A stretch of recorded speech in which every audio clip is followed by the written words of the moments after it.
Welcome to the Stellar Woman Show, the Stellar Woman Magazine, the podcast, the one that brings you thriving women's stories, knowledge, and experiences so that you too can learn one or two things, change your perspectives, reveal possibilities, and help women maximize their potential, elevate, transform, and make impact in this world.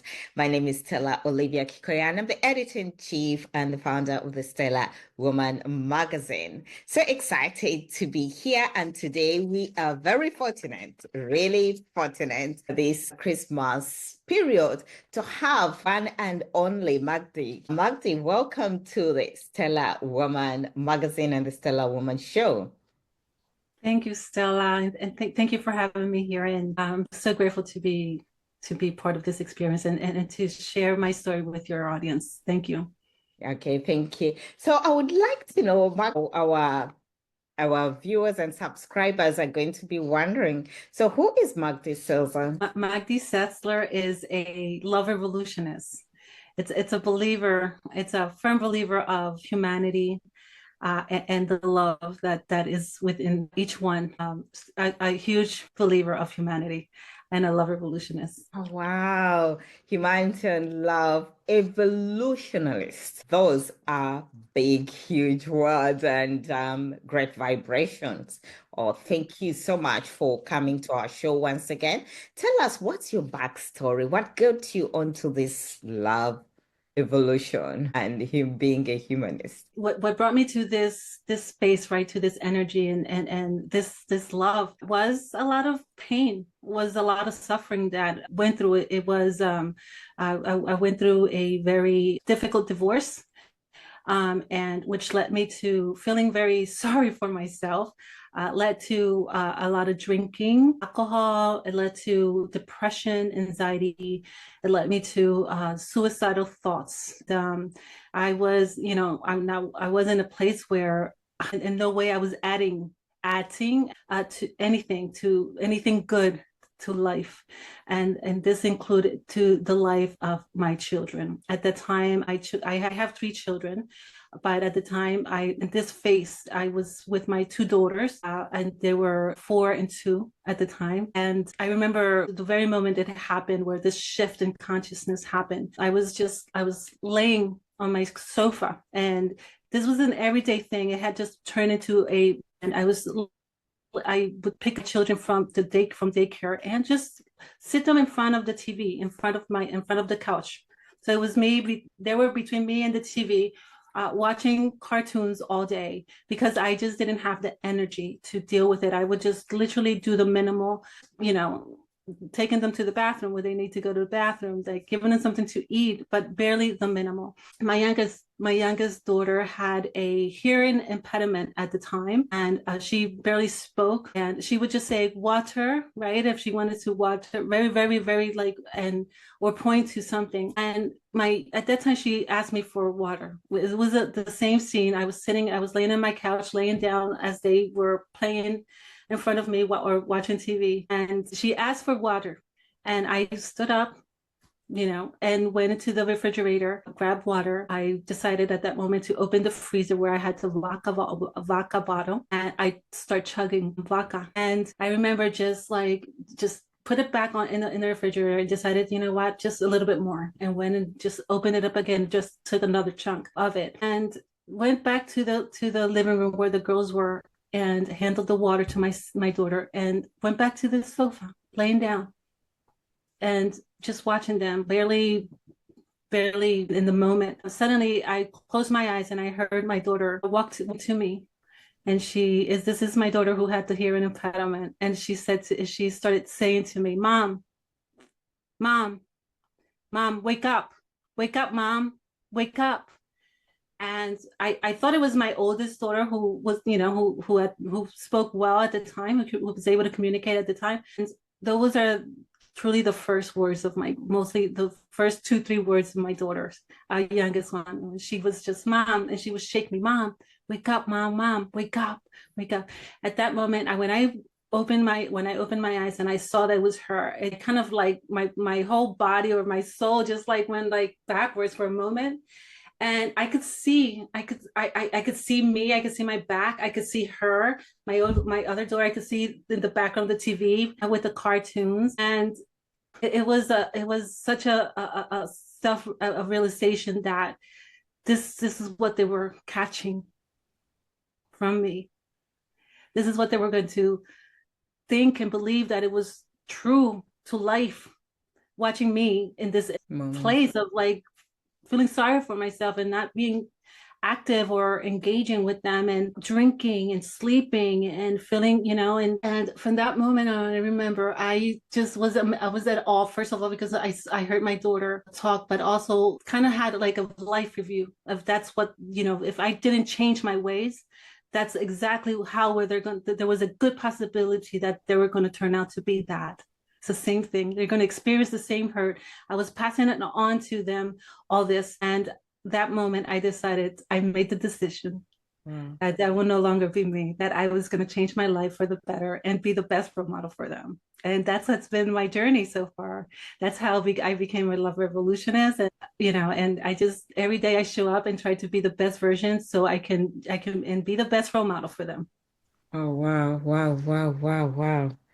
Wow, almost it's a lucky moment, but yes, it's definitely a very lucky moment for you to even wake up and see your children and come to that realization. That is so deep. Thank you so much for sharing that. I wonder what was going on at that point in time in the children's minds themselves, seeing mom sleeping and not being able to easily wake up. Wow. Yeah, they were thinking it was normal. It was a normal thing. And that's what they were going to catch. They were going to feel that it was always normal, like arguments, right? Drinking, sleeping. That is what they were seeing. That was the environment they were in. And yeah, so, and I decided that that was not going to, that would no longer be.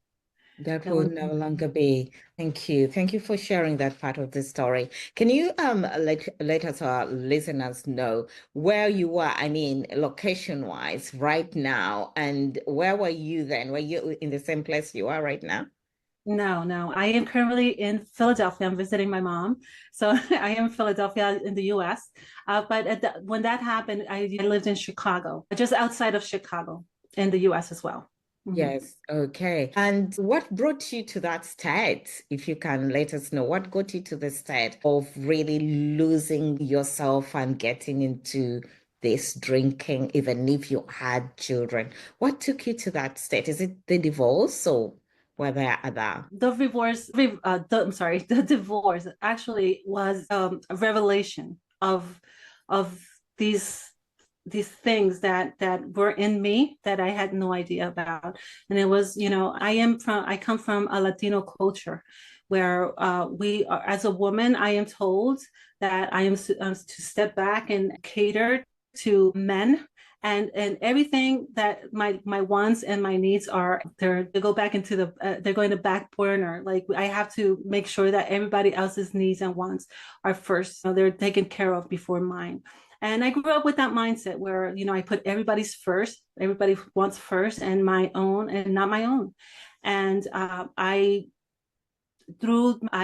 was not, I had to be somebody else. I had to become somebody else in order to please my husband. And it was so off from who I really am. I lost myself, and I completely lost myself. And it from there, I developed, like, I always was a little shy, but I became I had low confidence, and I just didn't believe in myself. I didn't believe I lost my worthiness. So it was, and through the divorce, it revealed that I was in me, that I was far away from who I am, I truly was. So it was the divorce. It just kind of opened the door to it. But really, just going through the alcoholism, it was a sense of shame, guilt, Sure. blame, knowing, taking responsibility for a few things that, I realized that cost all the, the scene, right? What was going on in my life, the situation. So it was triggered. A lot of triggers came Yes, from it, but the divorce actually just opened the door for it, like, for just to blew for it the, up. yes. Yeah. Oh, wow, wow. It's very, very familiar. I think your Latino culture, even with the African culture and other cultures, and actually even sometimes the West, people tell you the same kind of story. And that's why the Stella Woman magazine was actually created. It was the fact that actually women's stories ended up, to me, sounding so familiar. There were just so many similarities. Mhm. Sitting back and being the last on the list and yes, getting into those states where if you looked after yourself, it's shameful. You're not supposed to be doing that. And then after that, you lose yourself. You start to become somebody else who's known to you. And at some point, definitely there's going to be a big gap between the person you're putting out and the person you are. And that's not going to go well between the two. Yeah, we become very unhappy. We Yes, become unhappy slowly. frustrated.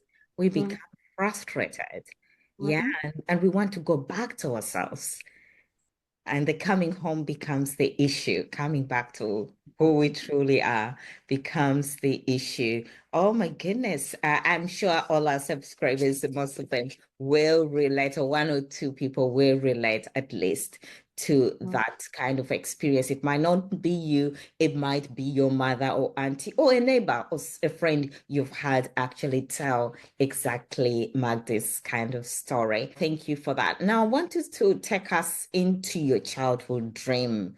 We always want to know about dreams in the Stellar Woman because we know we are women who are walking around empowerment, but we always want to go back to childhood. What was always your childhood dream career? My childhood dream career was to be in kind of a psychiatrist or a psychologist. Like I felt like I wanted to be in the field of helping people heal and the service, right? And I always envision or vision myself in owning this huge warehouse and bringing people in who, either homeless people or people that are lacking resources, right? Bring them into my space and feed them, and give them clothes and guide and give them the tools to seek work. I always saw that was my dream vision, to help people get a career, right? And give them everything, all the tools, from the meals to the knowledge to the clothing to, right, and help them get that experience for some reason. So in a way, I am doing that. I do that. So it's kind of, yes, it's still my dream. Yes, you have a big heart. So it's revealed with your childhood dream, and that's so much similar to what you're doing. Yes, it is. Yes, it is. Yes. Can you tell our subscribers what you actually do today? Yes, I am a mental, I'm sorry. I am a spiritual mentor and I am a mindset coach. My approach is within a metaphysical approach, where I help my clients see their situation, see the world in the highest potential there could be. Right? It's just to see the good in things, and so yeah, that's what I do, and I help them. Yes. Thank you. Now, in that bound of the work that you do, did you start to do it way after this situation that happened to you, or was it always something that you did? No, I did it, not on purpose though. I would do it on the side, but I didn't believe that was a career. It was just advice. It was just, helping somebody. But my main career was interior design. I did high-end residential interior design. Oh Yes. my goodness, I love that. I Mhm. love that. So did you chuck that away and change to go back to this healing, helping people to really get more out of life through their metaphysics? I do both actually. I do, but in the past I did, up to like 6 months ago, I did full-time interior design, and now now I do interior design part-time and I do coaching full-time. Wow, Yes. wow, wow, wow. We know where to come when it comes to interior design as well. And merging the two, definitely, I'm sure you'll have, there's something that joins the two together. Is there a way you can bring one into the other? Yes, yes, Can you? yes, I do. I use both. at the same time. I truly believe that it's this it's space, it's visually beautiful, right? You create a visual, right? But I start with an in. You create the in first beautiful.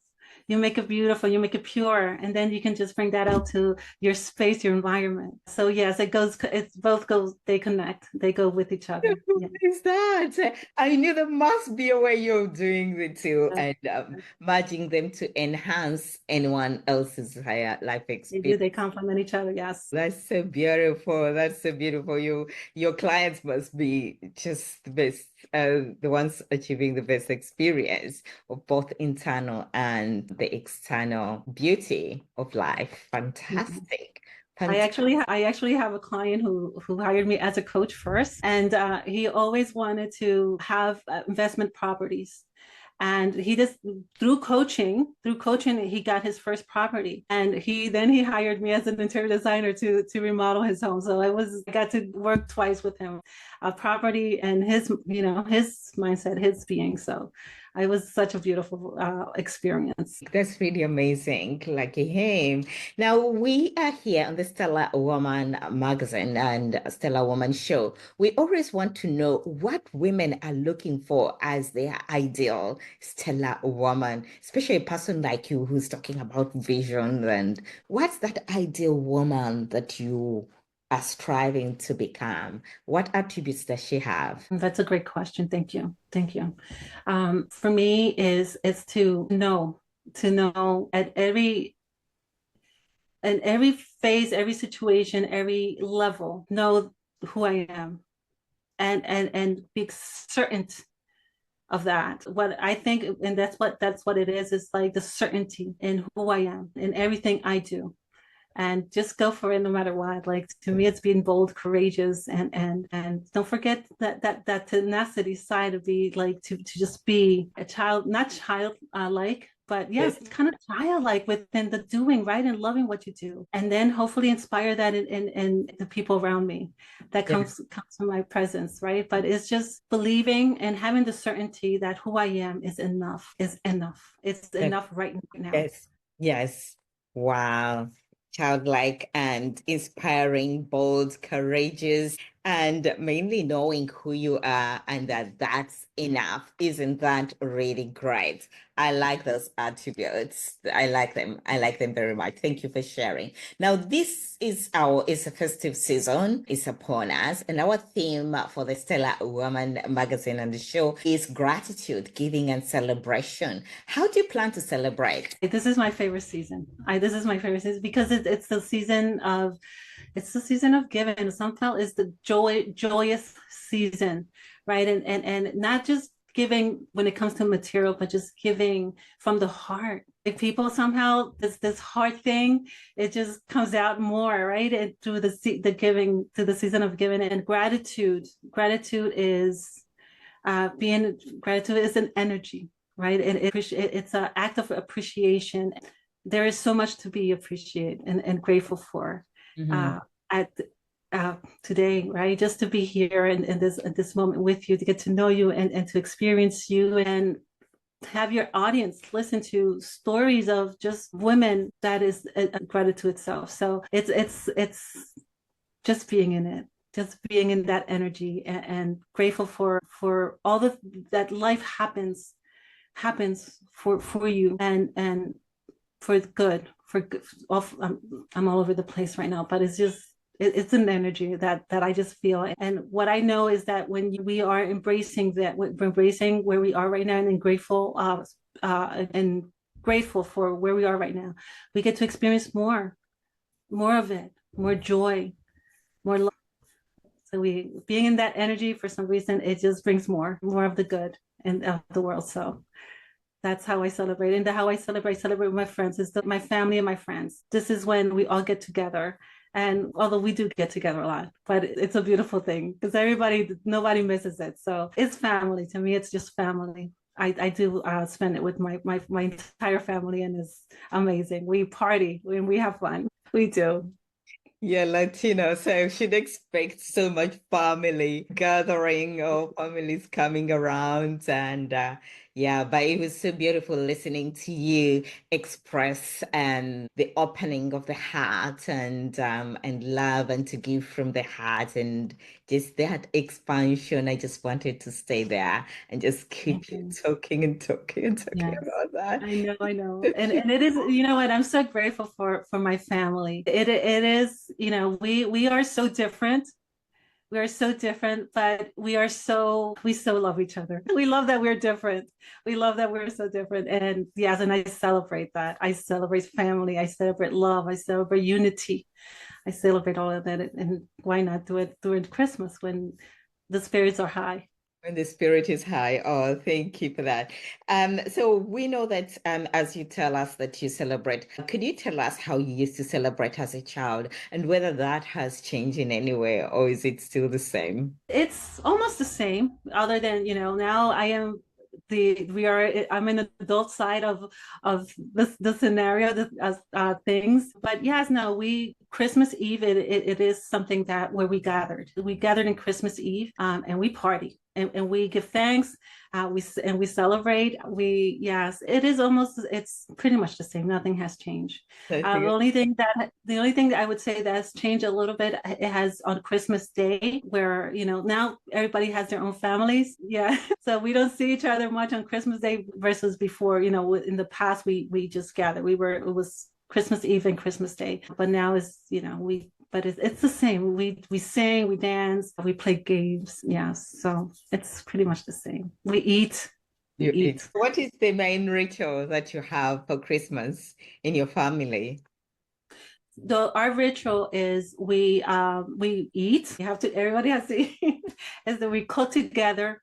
We cook together, and we eat. Then we there is a you know we do an exchange, a gift exchange, and it's just, it has to be, well, there has to be two gifts, and one has to be something that is very meaningful, that has to be expressed, and then the second one has to be something material, right, that you can, that express, that's something that you could, it has to resonate and um um kind of be similar to that, what you're expressing, something that, you know, it's kind of a marriage between, I don't know how to say it, but I have no idea, I don't know how to say it in English. It's just, yeah, it just, one I has to get go it. with the other. Yes. Yeah, complement each other. Yeah. Fantastic. Did I get it right? The second one is in a physical form, has to be in a physical form, something you're giving, but it's I, also has the other intrinsic expression, yes. whatever you have. Oh, Yes.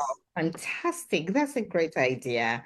That's really a great idea. It must be something you look forward to. And it must be hard work, It really. is. It is because you got, you know, you just picked the person's, it's a Pollyanna, so you don't know who you're getting until you pick their name, Yeah. right? And then you have to realize you have to go through like situations and scenarios from the year, and what mostly they're talking about, what they're like into, and create something like a poem or a letter or a Wow. gratitude thing, that is the physical, right? I'm sorry, not the physical, the non-physical part, where you just express that what you admired in them and what you saw, the growth and anything that inspired you, the imprint that it left in you. And from there, like, I usually give a gift card. I'm like, oh, I saw that you're into this, so here's a gift card that you can get this. I read this, and a whole story about it, but within that context. Yeah.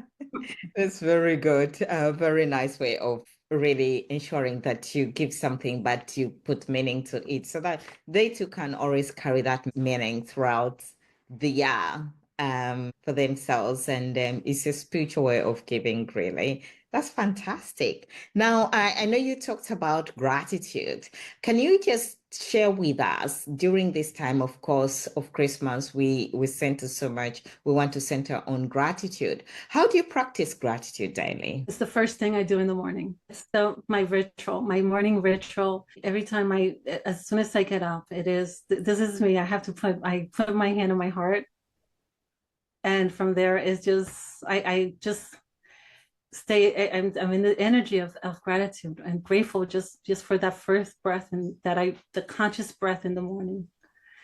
right? That sign of life. That's to me is the first thing I'm grateful for every morning. And then of course it's then I go into my exterior, the outside environment, how grateful I am to be part of a loving family, to have a roof over my head. So I that's the first thing I do.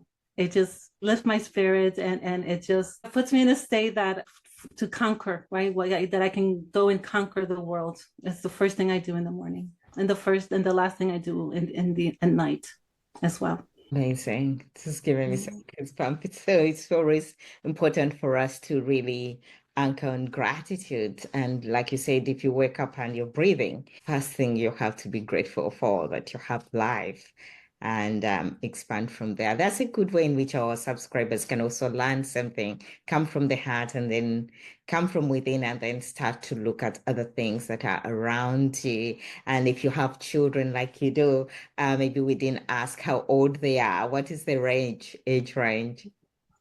I have a 25-year-old son who is wonderful.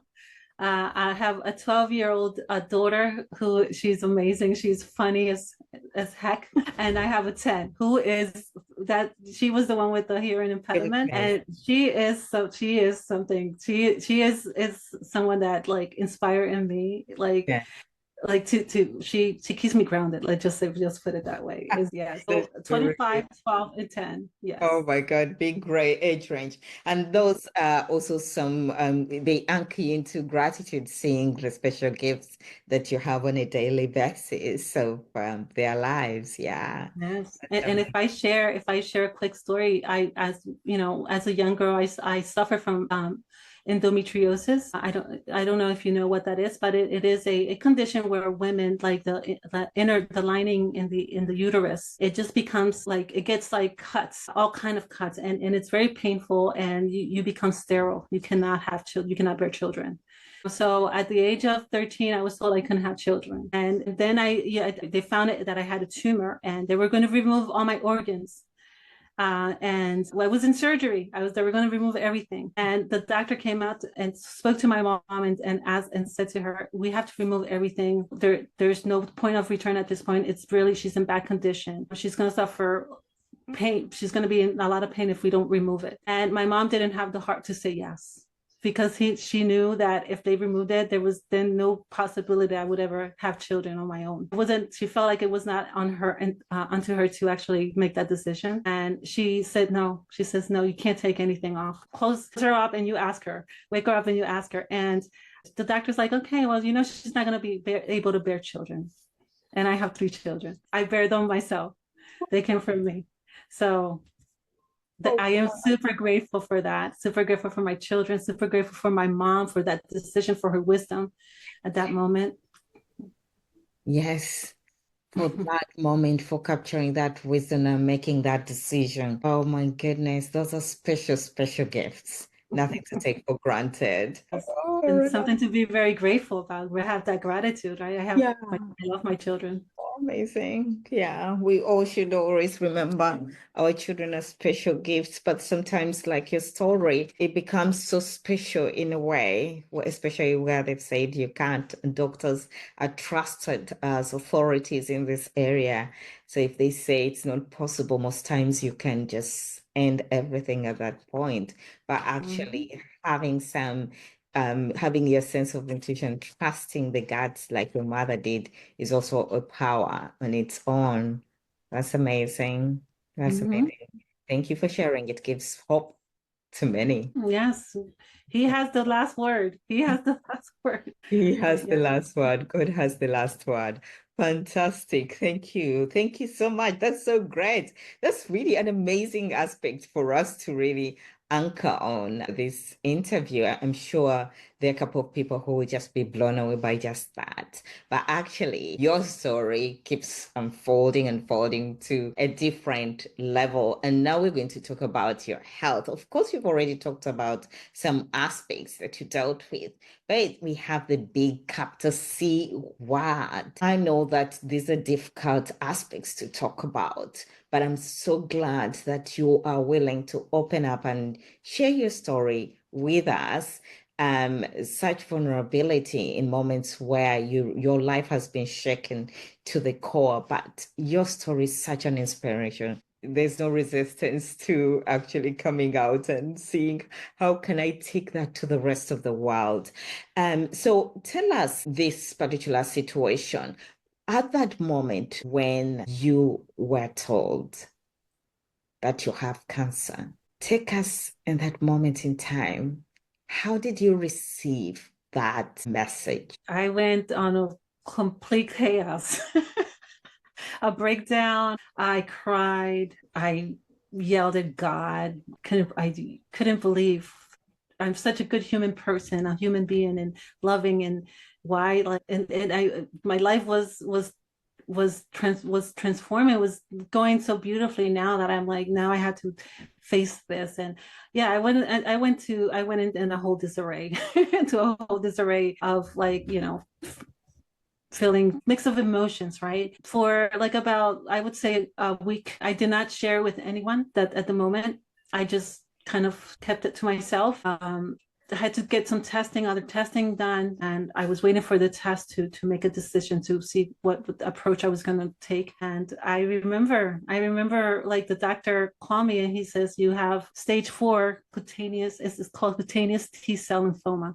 Stage 4 is, it's very aggressive. It's to the point that you need treatment. Otherwise, the prognosis is not good. You get either, they give you 6 to 12 months of life. And so funny thing is, like, I'm just gonna say a funny, but I'm like, wait, again, like, it's not up to you. My life is not up to you. So I completely, what I did that moment when he said that to me, I remember the moment where when they told my mom that I could not have children, that I was not able to bear children in my life again. And I went to them and it's like, wait, you don't have to, that's not your decision to make. And I will not accept that prognosis. And I decided that I was going to live. I'm like, okay, I do have this. The way it manifests, how cutaneous T-cell lymphoma manifests, is it's a blood cancer, and it manifests in the skin. Like my skin, it manifests in the skin. It's many times is misdiagnosed with atopic dermatitis, eczema, right? So for years I was being told that it was atopic dermatitis. And then finally, when I read a little bit about it, and I'm like, let me just check. And then yes, it came back positive. And so I decided to do research, and not take that prognosis as a sentence, but as a challenge. And I'm like, you know what? I want to live because I have a vision. Like I said, I have a vision. I have a vision of me at 100 years old, playing with my great grandchildren. And if God gave me kids when the whole world was telling me no, then I know I have that faith and that trust. I know that is my prognosis. 100 years old, playing with my kids. That's the prognosis I accept. So I've been taking an approach, a holistic approach, a natural approach, a gut first approach. And I have to say that within 2 years, my diagnosis has come down to a level 1, and it's a B. They said A first, but it's a B, and that means like I'm not that I'm going to live. It means I'm going to live, but I still have to suffer the consequences of the skin. It still manifests in the skin, but it's not as aggressive. I don't have to worry. And I took this a holistic approach. Like I said, I didn't do chemo. I didn't do radiation.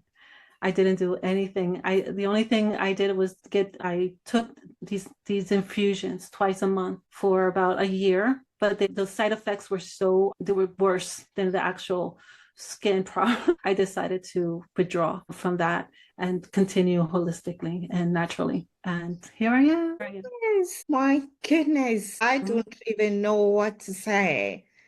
I really don't know what to say. You are powerful, Thank so you. powerful that I want to get that inner talk again for our listeners. What is that inner talk? What do you say to yourself? I know the vision has landed so powerfully because it must be strong in its way. but I'm also thinking about those words that you keep reciting to yourself, of course, in reference to the three children, to the Mm-hmm. diagnosis before. But I just want to know what's the inner talk. How are you powering yourself up and aligning to this truth of your vision? The vision, that it is a pull.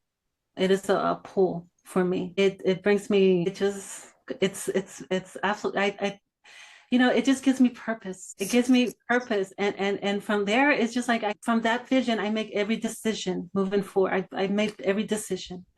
And if that, and those, listen, I understand that there's sometimes that I'm going to make decisions that don't support that vision, or that, right? But I know that I am a child of God, that I was created with him, everything is possible. And there's this saying in Puerto Rico that God doesn't make crap. He does not make crap. He doesn't create crap. Everything he create, and I'm sorry for, excuse my language, but like, he doesn't make porquerias. No hace porquerias. It's in Spanish. He created me in his own image and likeness. And that's what I believe. It's faith, and a vision, right? And being firm in your belief, being firm. And that's what I say. And trust me, there is sometimes that I'm like the thoughts come to me, and like, I'm not gonna do it. It's not gonna happen. Like, you get those, right? The doubts, but you reframe. You give yourself grace, and you reframe, and you can start all over again. It's thinking, getting back into that beautiful energy, into that vision. I would. That's at least for me how it helps me, and the vision has a lot to do. It's my pull. It gives me purpose, because it's my children in there, right? It's my life. It's my joy. It's all in it. Everything that is everything I wanted. So it just pulls me, and yeah. Powerful, amazing. Wow, we have to even keep quiet for a moment for that to sink in, because I think anyone looking at you will just keep staring at, is it for real? But it is for real. Purpose and having a vision is a strong anchor for life, really. That's really powerful. But having that unshakable faith and believe that God created you for a purpose and he doesn't create crap. So that is amazingly powerful. That's amazingly powerful. I was looking at you because my friend that I talked to you before we started the interview, actually passed away from cancer, and she was diagnosed and she passed away shortly after. I keep asking myself, what did she say to herself? And yes, and unfortunately, we didn't get to know because it was aggressive and it was a short period of time, so sharp. But I kept thinking, what did she say to herself? Could she have said something else? Because she was quite a fighter. She had fought for her kidney Mhm. issues. And then this came in last minute. And I just think she got to know. And when she got to know, she gave up. That's my thought around it, because it was so quick. Immediately, she just went down, Mhm. just down. And it was hard for me, her relatives, to take it in. Really hard. It has been hard. But looking at you and getting your story, I really believe in you. I believe in what you're talking about. She was quite a woman of faith, but really reframing. You've talked about the aspect of reframing when that doubt comes in, how you have to reframe and stay with it. It's just What powerful. is stronger, right? What is more powerful? Like, and you know what? It's I have to also learn to be okay with the possibility of dying. I was at peace with that. And I think because I was at peace with that, for some reason, it helped me focus more on living. I'm making the best out of every moment, Mm. every time. Yeah. So, Mm.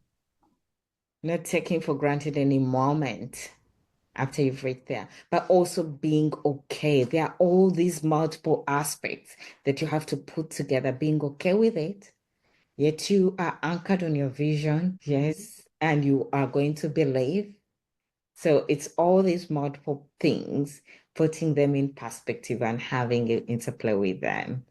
Wow, very mm, powerful. I'm sure that today you celebrate life in a different and amazing way. And that's what I wanted to really why I felt that you would be the right person for our issue, because it's also about understanding what life is, the fact that we don't need to be taken to that moment to realize the importance of each moment. Every day being grateful, every moment being grateful for it. It's given, but using it and living your life fully, and also having a vision to aspire to still move forward and push within. So tell us about how did you've talked about was the holistic approach just about the nutrition? Was there anything else? I can get the spirituality aspect. What else did you have? And the reframe is maybe mindset. What else did you have to create support for you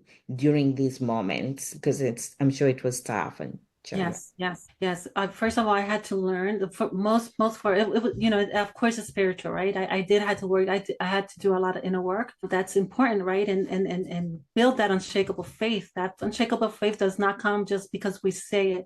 We have to, it's an everyday thing. We have to work on. But and of course, we nurture, we have to give our bodies, all right, the cells, the right nutrition to help them, to allow them to do what they were designed to do, which is like live, like they're living and breathing. So we have to give them the right nutrition, and it is, learning what that is, right? But I think one of the most important things that truly was essential in my healing was learning about our central nervous system, right? How to calm the nervous our nervous system down, because our nervous system, when it's activated, there's no balance, and just the hormones go and everything spikes, and it can really create a lot of tension, the energy, the negative energy, and anxiety. It causes depression, it's anxiety, and it does not help the body heal.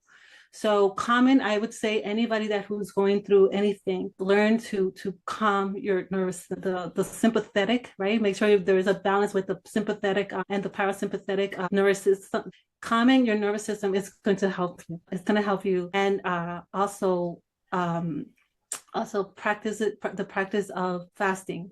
Fasting is essential for healing, healing the body, even the mind, and connecting with the soul. It's a powerful. I worked for me. I'm not saying it's going to work for everybody, but those the approach that I decided to follow. So it was, make sure that I am connected with my higher source, which is my spirit, my dream, my vision. It's part of that, right? Given it the right ambience, the right environment for me to heal, right? Not get into toxic, not listen, not I'm bringing all this, like listening to, there's a lot of noise in the world, right? So just filtering the noise that's not supporting the healing process, right? So, and foods, not just what you're consuming food wise, but also what you're telling yourself, the food, right? And also that's up here, what you're thinking, that's also nurturing, right? It's nurturing, it's in nurturing the rightly, or so we have to, it comes, and everything is a decision. It's a decision. Decide. Yeah, that's what truly helped me so far. Just we have kind of not, I've not say I'm out of the loop yet, but I'm pretty out. I'm almost out. So, but yes, so it has to do with the spiritual, and of course the physical, the environment, and the nurture you give to your body. Energy, what you give to your body. Oh my goodness, those are multiple things, but definitely we are a complex beings with the body, the mind, and the soul, and you have to really work on that full integration and be intentional. But I wanted you to take us into the calming of the nervous system. How does someone, because if someone has heard you say that, you said it Mhm. several times, they would be wondering, what do you do? What do you do to calm the nervous system? Yes. So you have, first of all, you have to do a self-evaluation when it comes to the nervous system, right? Like if there's, because there's two sides. There's the sympathetic, right, and the parasympathetic system. The parasympathetic is more passive, and the sympathetic more is like more on a fire flight, like you're like intense, right? So there has to be a balance. Otherwise, if your sympathetic is more activated, then you're gonna create all like this anxiety and that, and stress doesn't help heal the healing process. So we have to we sometimes we think that it is with our thoughts, but just doing a few things help, which is like, first of all, something that it might sound a little bit that it's not enough, but it is truly is, because we are energetic beings. So grounding, being around nature is it's something that helped me connect, right, and ground. The earth itself is an anti-inflammatory, right? And it helps the body with inflammation, release inflammation. So that is one thing. One of the other things is, of course, supplements. You need to, of course, a few supplements, but that is depending on if you're deficiency on a few things that you need to speak with your nutritionist and see on your doctor, right? But what I would say, meditation, grounding, and the right foods. Right, foods and mostly greens will help you calm that nervous system down. But grounding, Going into grounding. nature, grounding. Yeah. Yes, yes. Wow. And That's yeah, magnesium helps to also calm, like in the supplement magnesium helps amazing. with yes, helps. Wow. I think you brought, I don't think people will have to wait to get all of those things. And you shouldn't wait. Those are things that don't have to be, you don't have to be in that state No, no. in cancer to do all the work that you're talking about. You can Mhm. take the steps to really rejuvenate and make your body really the Oh, best that you can. yes. Amazing. Oh, thank you so much for that share. Now, I know that being a spiritual teacher, person who anchors around spirituality, you talk about forgiveness, and I wanted to know, how does it play a role? What role does it play in healing, in the healing process? Mhm. Yeah, well, talking about the central nervous system, right? Forgiveness helps that too. Helps with that, because then you release like these emotions that are causing you anxiety, right? That don't serve your healing. So forgiveness is huge when it comes to like calming your nervous system down too. So to me, forgiveness is an act that I actually do for myself. I don't do for anybody else. Not for nothing, just for me, just to make peace with this situation and move on to better things. I have better things to do. I have a life to live. I want to live every single day, and not think about who did what to me, and trust me, we need, don't get me wrong, it's not discarding, it's not downgrading the level of hurt, or but is it really serving you? Is it really serving me? It was not serving anything that does not serve me. I decide to forgive, make peace of it. And again, it's a decision. It's a decision that we make, right? And how, like, how prioritize, right? And how like important it is to what's really important, right? Is it to stay in a place where you're feeling sad, where you're feeling like a victim, where you're feeling guilt, where you're feeling the shame, or is it important, or does it feel better like to actually just live and do the things that you love, and just, you know what, it's okay, it's life, life happens. We're Mm. not perfect, and we can come to the realization that people, Yeah, um they can only treat you yeah. right at the level of consciousness that they're in, and that Mhm. it's not personal. Then you automatically, you just know that it's not personal. One of the things through my divorce, a quote from, this is what started my spirituality.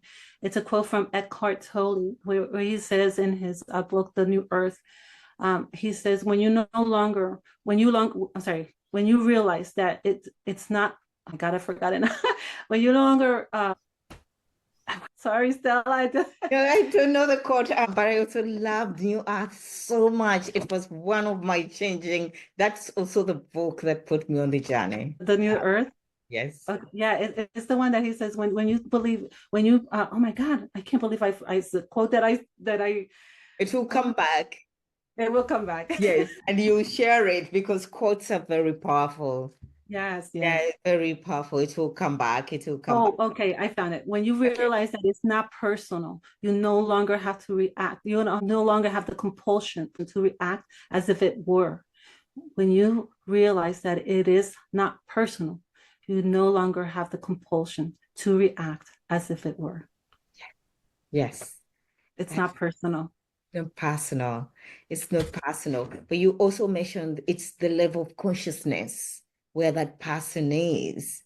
So it's easy for us to, if you understand that you're going to forgive with ease, it's where they are at this point in time, and you can only forgive them because it's not personal. It's just where they Mhm. are at that Yeah. point in time. That's really, really powerful. And for me, with all of that, and also learning that people are on our journey as our teachers, and always I have to ask, what do I have to learn in this moment? Mhm. So that stops me being bothered and anchoring onto what they have done, but just go back to myself to understand what do I have. It's now within me to change Mhm. something so that I don't feel the way maybe I've initially past felt.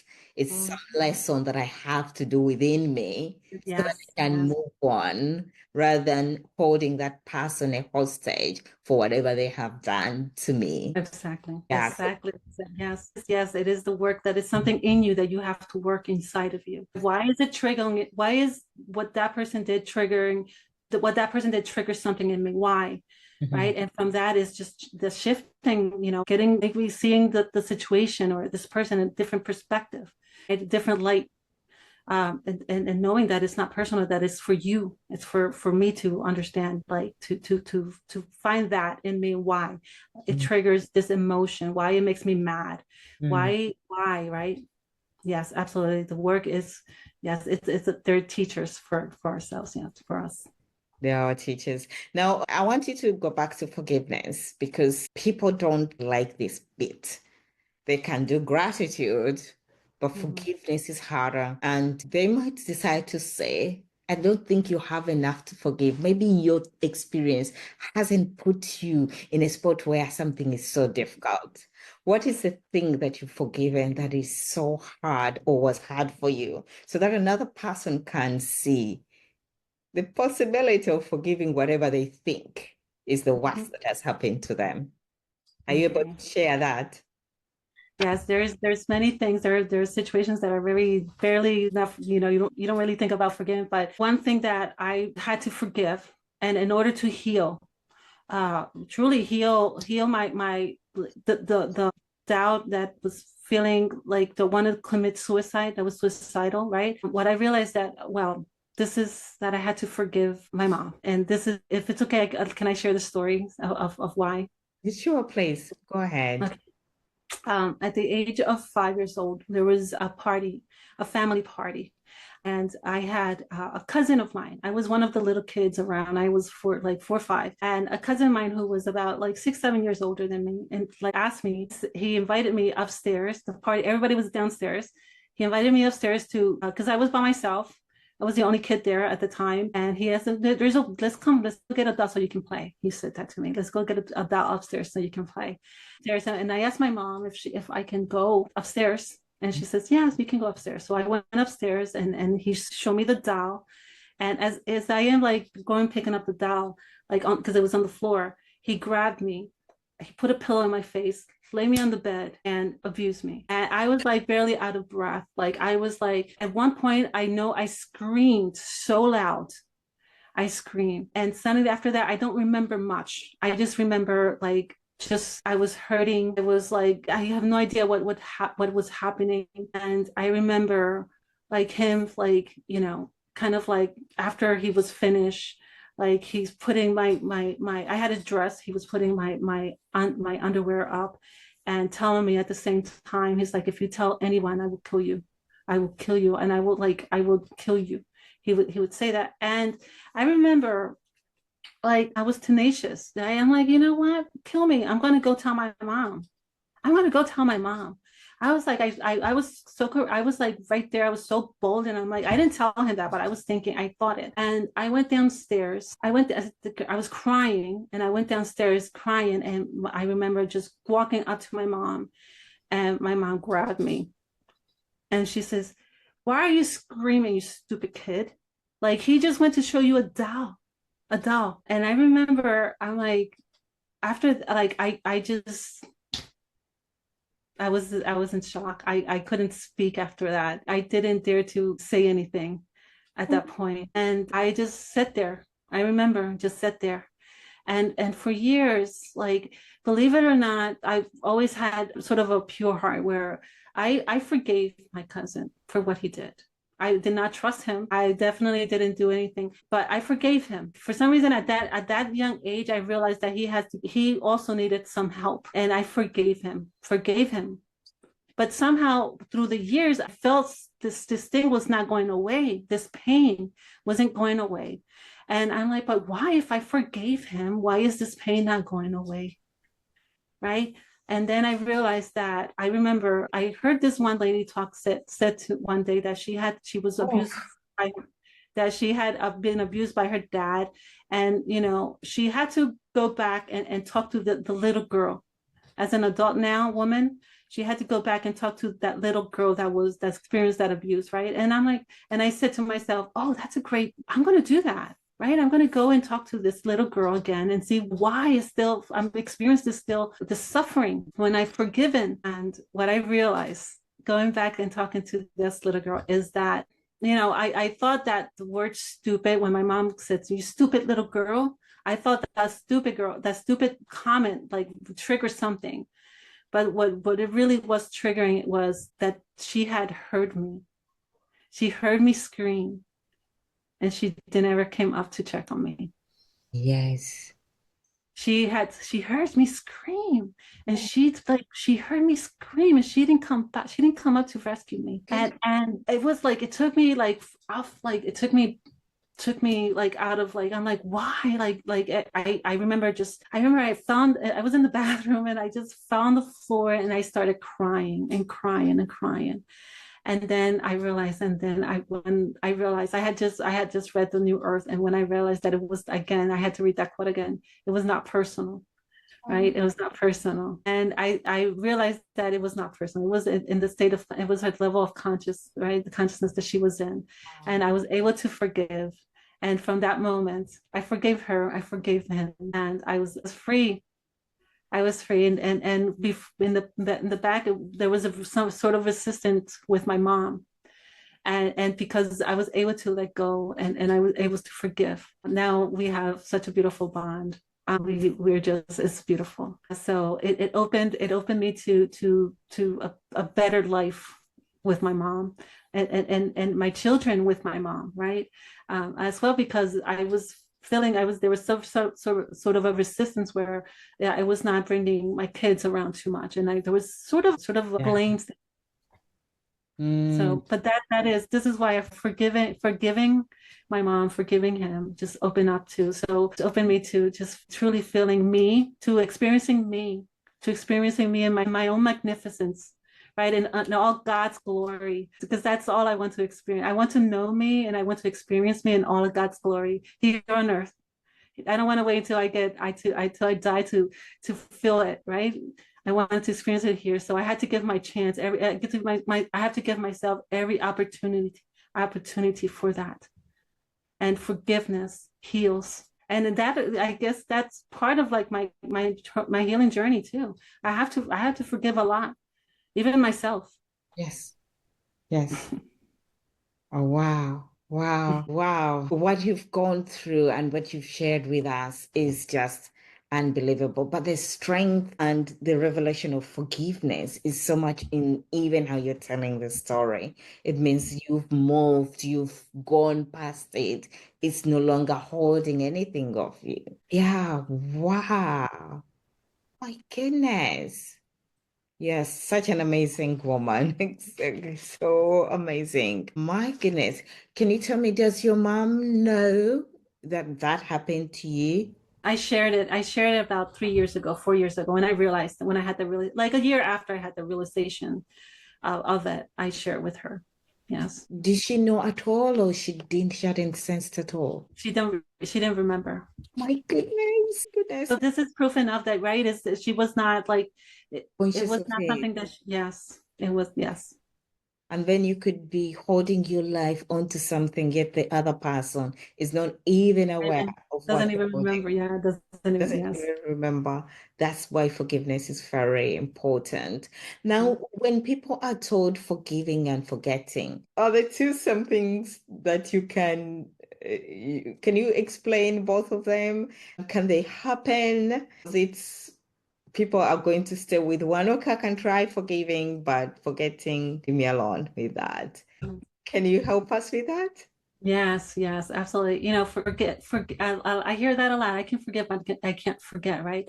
But you know, the risk of not forgetting is that you be reliving you be reliving these moments every time they come. Even though you forgive, they come up, and at a certain point, maybe you're strong enough spiritually, right, where you can just say, "Oh, you know, it's fine, it's fine," but it comes back. It comes back because you haven't forgotten it, so it will come back.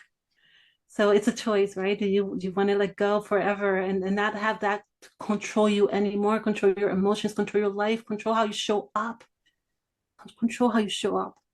If you want to truly let go and let God, forget and let God, let him. He's gonna handle it for you.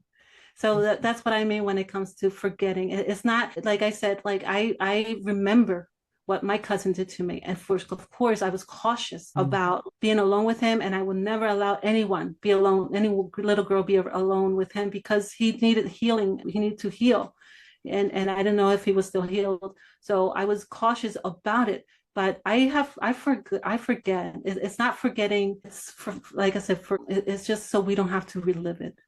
So We don't that you have to. don't have to relive it. Wow. Wow. This is a spiritual class at this moment in time.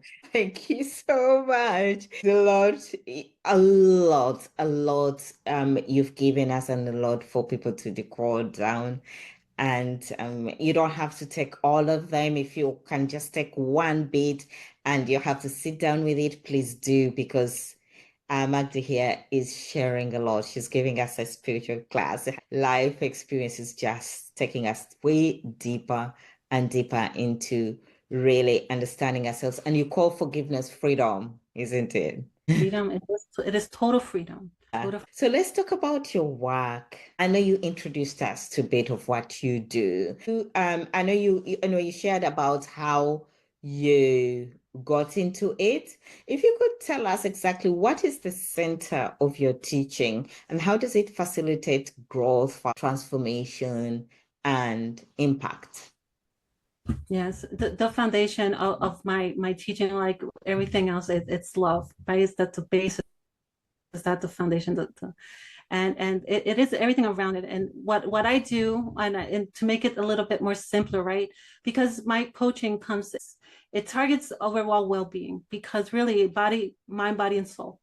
And so, but focus on love and growth.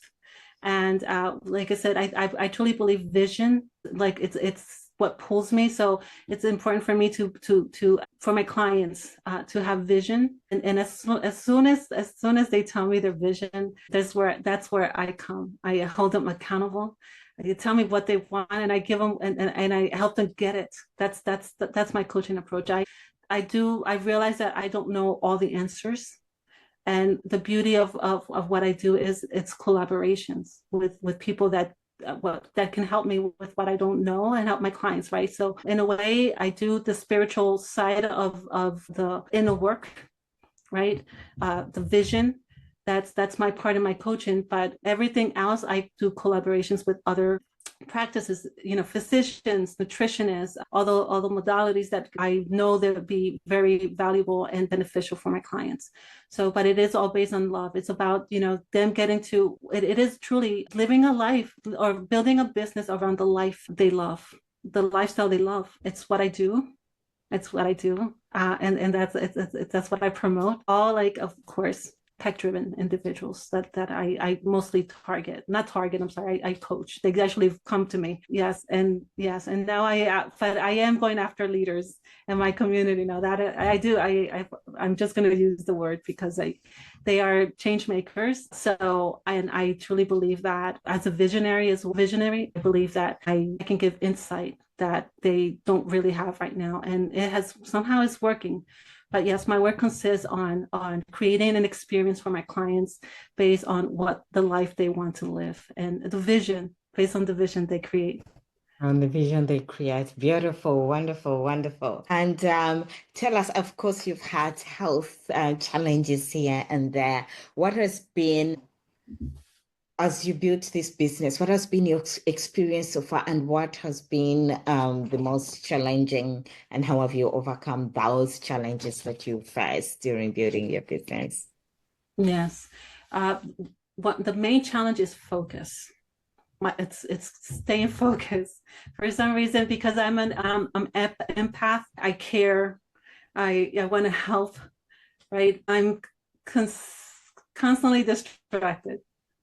Right. So it's staying focused. It has been my my biggest challenge. And so what I like, if I may share one thing that has helped me stay focused, right? It is be part of an environment like this, like the one that you and I are in now, like in a community that, of doers, of people that are, striving, that are in the same position, right? That are like-minded. But that really helped me stay focused, and proximity to leaders and people that I'm impressed by. That has helped me keep my focus as well. But that has been one of the things that I still struggle with. I still, I have challenges with, but yes. And once I'm focused, that's pretty much, it's everything. I am somebody that, like I said, I when it comes to my vision, my vision is it's about life. It's about living every moment, right? And adding instead of taking, making a contribution and instead of taking. So as long as I'm doing that every morning, Yeah. And focus on that, I think I'm a success. Okay, fantastic. Really fantastic. We can learn from that proximity if you're really lacking in focus and having the right environment of people who are also all striving. All those aspects are really, proximity is power. And once you have the right people, you stay focused. Thank you for sharing that. Now, as a woman who has faced all these challenges, we want to know, what is that aspect that has really propelled you forward? Because many people would have given up, thrown in the towel. Is that's still the answer of the vision? Should we say that's the answer, or do you have something else you want to add on to that? What has kept your inner power into this to cut through all of these challenges that are really, too many people, just too much to handle? For sure, I can tell you for sure what that thing is exactly is. And when I was a little girl, somebody told me that I was special. Somebody told me I was special, and I believed it.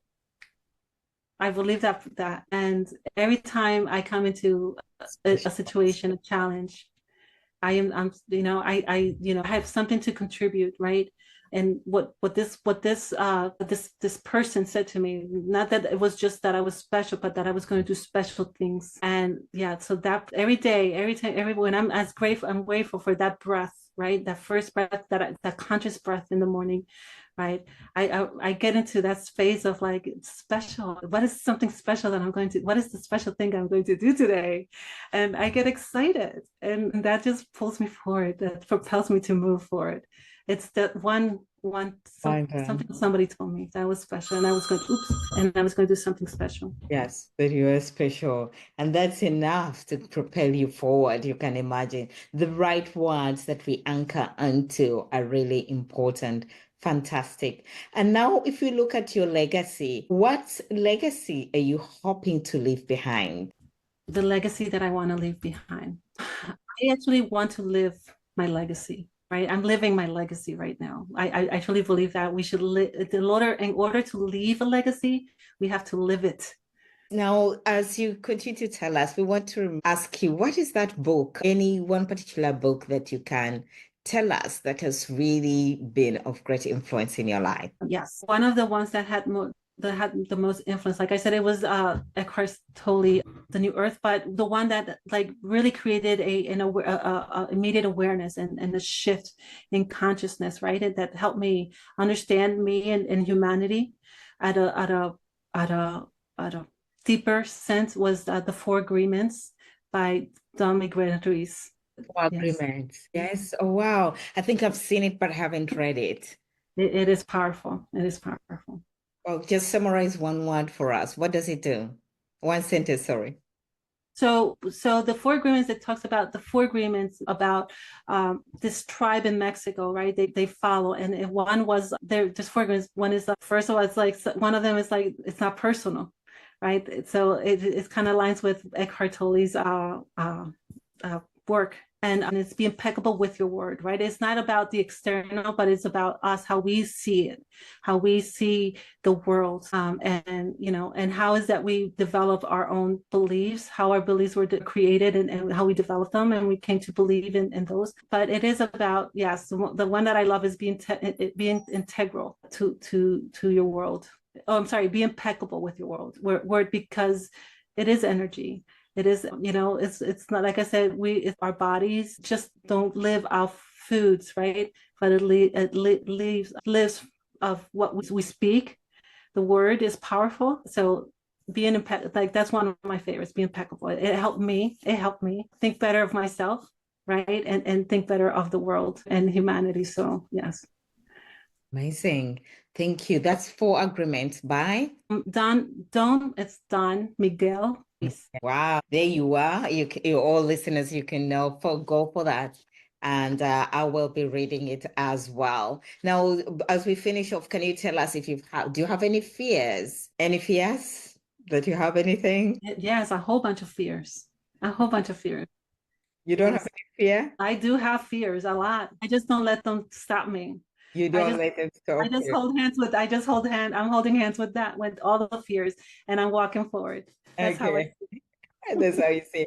Yeah, name one fear that you have. One of my biggest fear is to and not to die, but to die sooner, where I have not still imprinted these beautiful thoughts, right? This beautiful place of unity into my kids. That's my fear, that I would go too soon and still not have imprinted these teachings onto them, or at least they have not gotten, like, haven't catched them yet. That's Mhm. fantastic. But I think you're every day breathing into them. And the vibrations are in creation every single day. First, of course, with your intention to bring that unity. That's amazing. So where do we see you in the next 5 to 10 years? Where you see me in the next 5 to 10 years? Well, for sure, the next 5 years, I will be. I'm traveling the world. I'm meeting. Hopefully I'm getting to go to Africa and meet you, or wherever you're now. I have this vision where, like I said, it's about living life fully, right? And all I want to do is be of service, serve, and help uplift the consciousness of the world globally, and meet people, and go meet, experience different cultures, experience different background, people, and get to know them and hug them. Yeah, and yes, that's all I want. I want to expand my awareness. Yes, 5, 10, 15 years. That's what I want to do. Bring my Yes. family with me, and all in service, also servicing. Servicing, helping those people that you have always had it since childhood, being of great help. That's within you, encrypted in you. It's part of your DNA. That's amazing. So if we go back in time, what would you tell your 15-year-old self? What would you tell Mm, that girl? yeah, I would tell her to continue to be her, to trust her, and to continue to be her. She was amazing. She was amazing. I would Um, After 15 years, she was amazing. She was, yes, and that she was loved. That's what I would say. That one thing, that she was loved. she, She was loved.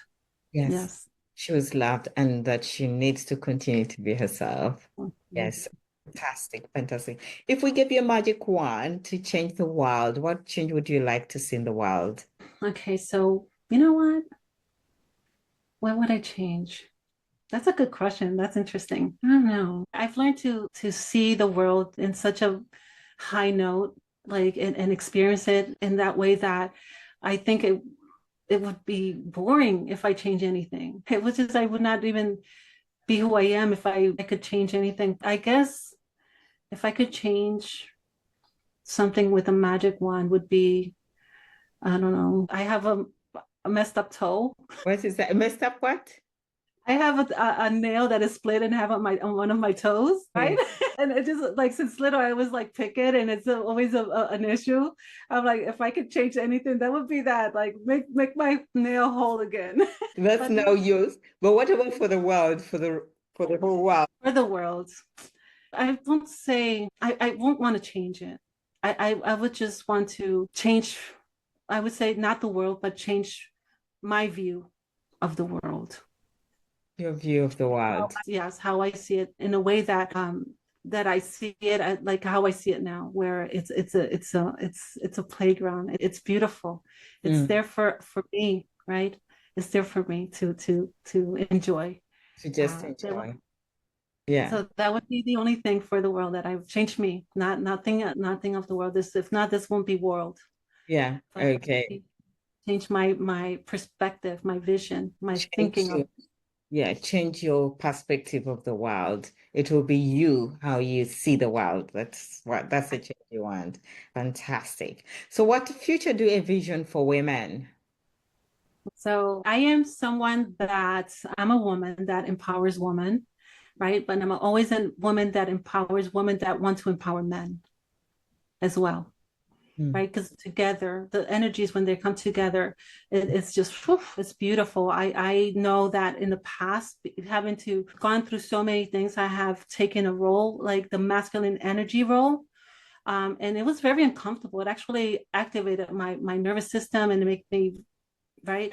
But when I was able to balance it out, to and realize that as a woman, like I can have both energies, but I also it's a beautiful share with the aspect with actually being vulnerable and trusting, and so and trusting and stepping into our power regardless trust that's the most thing for any I believe for us to grow and evolutionize, right? And we have to do it together and adopting a mindset and a spirit of unity, right? It's not like just the woman or just the man or there has to be a competition or has to be right. It's getting into a place where we know who we are and with certainty, again that word, the certainty, we can we can just be an asset, be a contribution to it, and bring everybody along, bring everyone along who wants to do the same. But it's leading and also being a follower of both things. They're both sides are beautiful. There's just a space for it, right? There's a time for it. Yeah. We just can exercise that role and feeling in unity and feeling that, there's no competition. There's no right or wrong. Yes. Did I? I was just checking that I'm still recording. So yes, definitely. I like what you've said. It's just we continuing to step into that power of really being women, but with certainty and I think not vibrating with doubt and fears, but to know that to trust, to just Trust. trust and to yeah, and to let go all of those things that we are carrying within ourselves.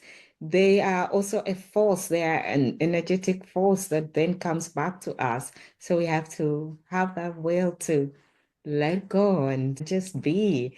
And maybe there then we create the harmony that, and we need to be leaders in that as Yes. well. Yes, and be a forceful. Absolutely. Absolutely. Yes. And that's where our energy is the most highest, right?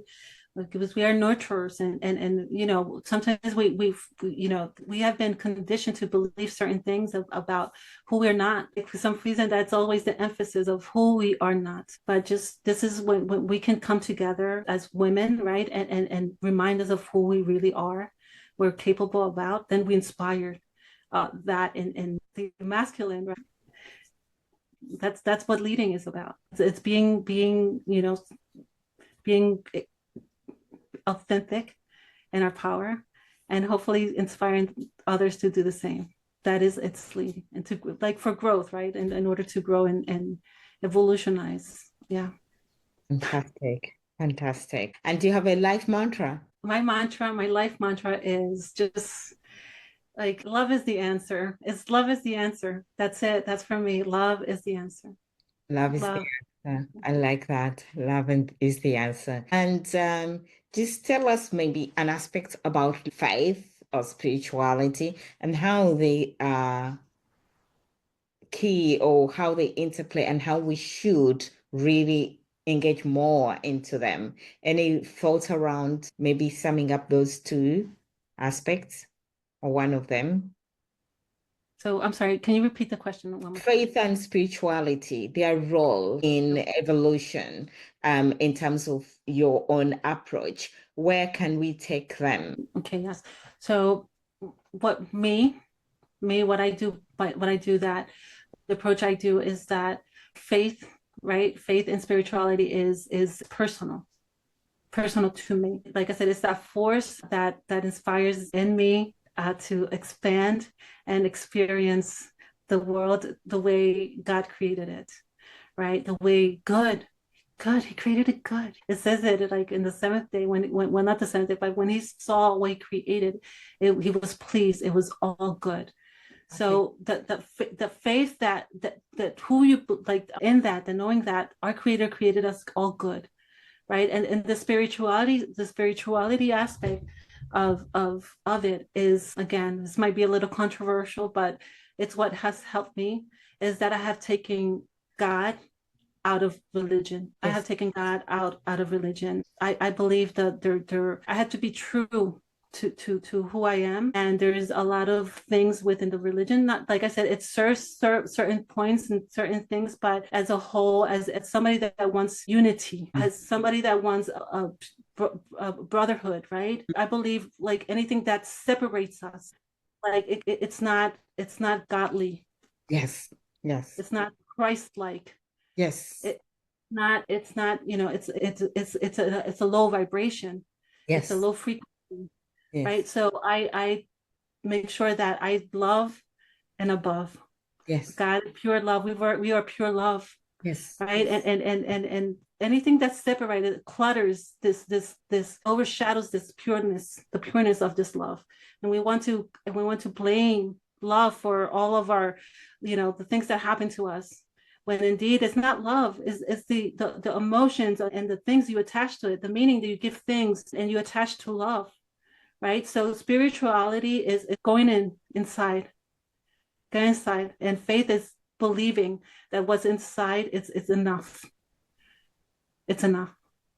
It's pure. I've loved it. Just got a shiver out of that. I've loved it very, very much. And I'm in line with how you approach spirituality and faith as well. It's really ensuring that it's all integrative. You're really just understanding unity and seeing all of us as a whole and rather than parts and yeah, never extracting God and seeing God for the other corner or the other corner, but in every aspect.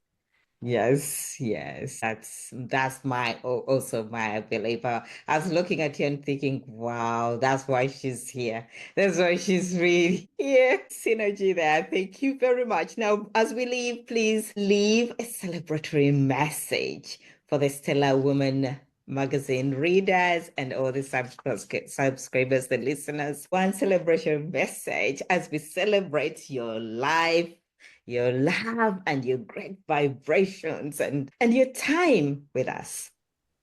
Thank you for that. Thank you. You know what I do? I want to celebrate you first, and thank you, and truly from my heart, thank you for this opportunity, Yeah. and for all you guys, all you stellar women. You know what? Embrace. I celebrate you. Celebrate who you are, what you're about, what you're about to do. What are you about to do? I celebrate what you are about to do, how you are about to unfold life from here now. whatever, like Stella said earlier, like not everything may resonate, but whatever speaks to you, it's speaking to you for a reason. Celebrate it. And see and go in and have like investigate it or explore it a little bit deeper, right? And celebrate you every single day. Celebrate your breath, that first breath. It's beautiful. It says, life was breathed into us, to us, right? And we became alive. So celebrate that breath, and because it makes you here. It is who you are in general. So you're amazing, and you have a beautiful leader, a great leader in this community. So celebrate that too. Wonderful, wonderful. Thank you so much, Bhakti. And remember, it's all about love. She's all about love. And don't forget who you are, to be childlike, to be inspiring, to be bold and courageous. Those are Hustler woman attributes. That's Magdy Setzler. And Magdy, thank you so much for your time. Thank you for giving us and diving deeper. I know opening up beyond expectation, but it's only when you open up that you let others also open up as well, and to really live truthful as you are, your beaming light. And we are so fortunate to have shared an experience with you and your time, and to have your story. And I'm sure one or two things will inspire one woman somewhere in the world, and let that light continue to shine in you and all those you meet on your path, on your journey.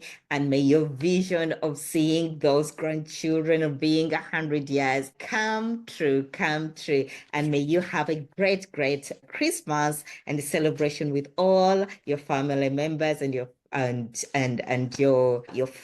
And yes, I look forward to seeing you maybe another time. And right now we want to know, where can people find you, our listeners and subscribers, just before you leave? Thank you. Yes, you can find me on Facebook. That's my main platform. It's Magdy Setzler, Setzler, Magdy Setzler. And I invite you to join my Love Revolution. It's called Magdy's. Come and hang out with me, Magdy's Hangout, a Love Revolution. That's a Facebook group. Just had to look Magdy's Hangout, a Love Revolution. It's truly a safe, a beautiful platform where we can express who we are truly and authentically. And share the goodness, right? Share the goodness. So there's nothing to sell there. It's just to give. We want to hear more of you and see more of you and know more about you. That's all. So we can expand. So I invite you to my Love Revolution, our Love Revolution, actually. Thank you. Thank you very much. Thank you. It has been me, Stella Olivia Kikoyo, here on the Stella Woman Show, and Magdy for Love Evolution, Magdy's Hangout on Facebook. Until next time, keep well and Merry Christmas to you all, and a Happy New Year. Goodbye.